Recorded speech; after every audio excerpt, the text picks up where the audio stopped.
Hello and welcome to day 5 of Inktober Tangles 2023. Today will be challenging. So I thought that this ribbon tangle was like a little bit challenging, but the next tangle is called Nayu by Emiko Kaneko. And it starts fairly simple with these 4 kind of teardrop shapes on the opposite sides, so facing each other. And then I will draw these lines.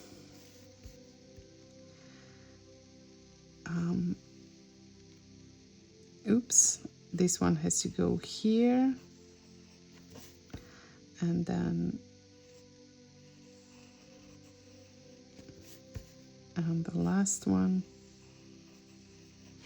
Okay, so this is like almost like a knot type of design. And then you can add some ornaments between these loops.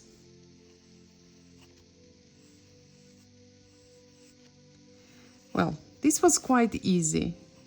You know, you have a blank paper and you do that. But now I have this.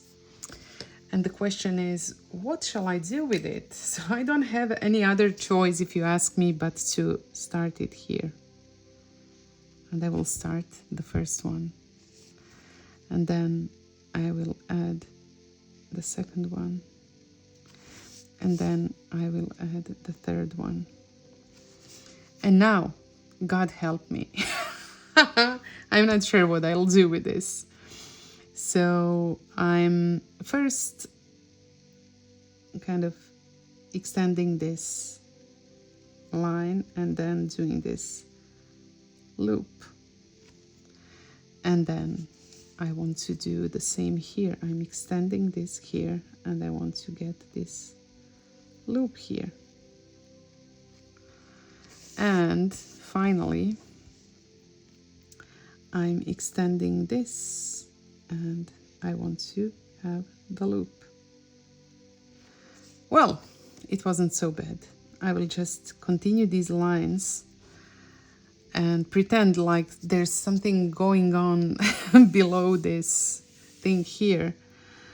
And I will add orbs and then some petals, and they will be very narrow because I don't have too much space. And they will be even narrower here because I have even less space. But you know, it's fine. It's not supposed to be perfect. And here I have a little bit more space, but I don't want to do something that's a lot different than what I did on this top side. So just adding these. This looks very clumsy, I think, but I have faith, you know, because I have quite a lot of experience with Zentangle. That's something that doesn't look perfect or looks much less than what I consider to be perfect can actually turn out looking nicely once everything is done, and all the imperfections that I might see now when I look at one of them will hopefully just disappear once I have more than one and once everything is done. So I will do the same here. So it's the second one.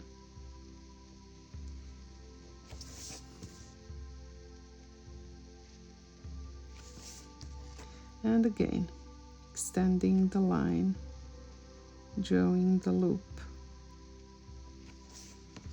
extending the line, drawing the loop. I will just extend this here. And then extending the line and drawing the loop around the last one. And this one actually looks better because the spaces between these loops are more similar to each other. than they were the first time I drew it. I guess that practice makes perfect. Maybe if I practiced before I started filming the video, it would be better, but it's not. But it's not what I do. Maybe regretfully for you who are watching me. But I think for me, what's really important about this practice is how freeing it is, and how with time, if you're not fearless right now, you just have to trust me when I say that after a while, when you are more experienced and when you are more in tune with Zentangle's principle of no mistakes, you will not need to practice. You can just be brave enough to trust the process and go ahead and draw like I'm doing now. And the third one, because this one is a little bit more complicated, I will just show you all of them, starting with one petal and then adding another one. Well, petal, it's a teardrop shape. And then drawing the first line, extending it, and then drawing the loop, extending the second line, drawing the loop again, and continuing the line here. And then the third one, the last one, the loop is here, and now only the fillers. Well, this one again is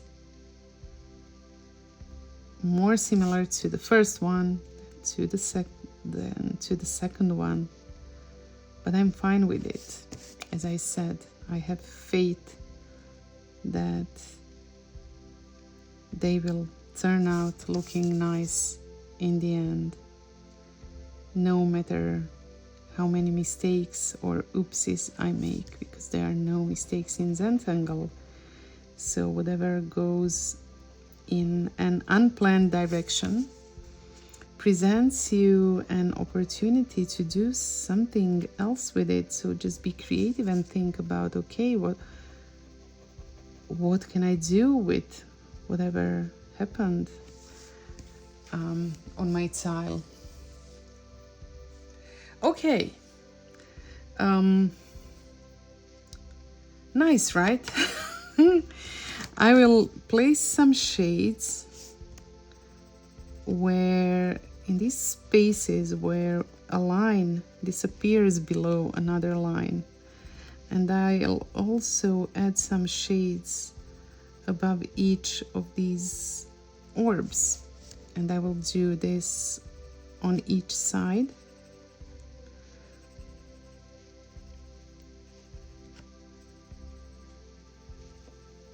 Before I start blending it, this is quite easy to shade. I think the most challenging thing here is to draw it, especially when you have to squeeze it in a design like this one.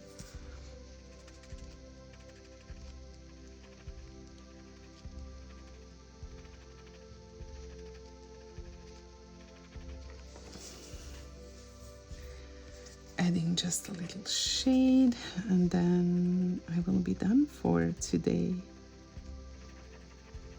I wonder if you know, having some experience as a teacher already, I think I can maybe perceive or expect with a certain level of certainty where people will struggle more. And I think this is one of those instances when people might struggle more because of, you know, the fact that we need to just squeeze it in like this. And now this looks quite busy. I will wait until I see the next tangle, and then I will decide what to do with these spaces here. But I'm done with day 5. Yoo-hoo! Thank you. Thank you for tangling with me. Bye.